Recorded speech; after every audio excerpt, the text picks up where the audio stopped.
আজি আমাৰ কেবিনেটত আসাম লজিষ্টিক এণ্ড ওৱেৰহাউচিং পলিচি 2025 আমি অনুমোদন কৰোঁ।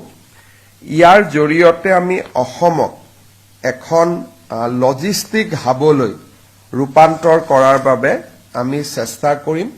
কাৰণ গোটেই উত্তৰ পূৰ্বৰ দুৱাৰমুখ হিচাপে আমি যদি অসমত লজিষ্টিক চেণ্টাৰ এটা বনাব পাৰোঁ, তেতিয়াহ'লে আমি অসমৰ জিডিপিত আৰু অসমৰ নিবনুৱাসকলক আমি বহুখিনি সহায় কৰিব পাৰিম। ইতিমধ্যে আমাৰ গুৱাহাটী ইঞ্জিনিয়াৰিং কলেজত aerospace and defence, automotive and electric vehicle ইণ্ডাষ্ট্ৰিজৰ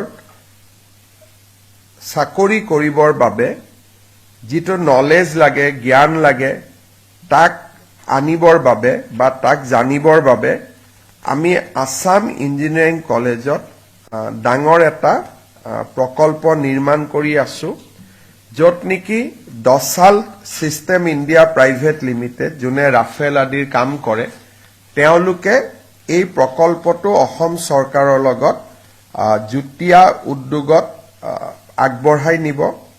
243 কোটি টকাৰ প্ৰকল্প হ'ব। 5,000 স্কুৱেৰ ফিট এৰিয়াত হ'ব, আসাম ইঞ্জিনিয়াৰিং কলেজত হ'ব।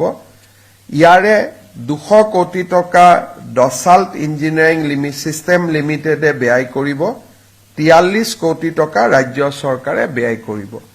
এই প্ৰকল্পটোত আজি আমি অনুমোদন জনাওঁ আৰু 15 জানুৱাৰীৰ আশে-পাশে এই প্ৰকল্পটোৰ কাম আমি আৰম্ভ কৰিব পাৰিম।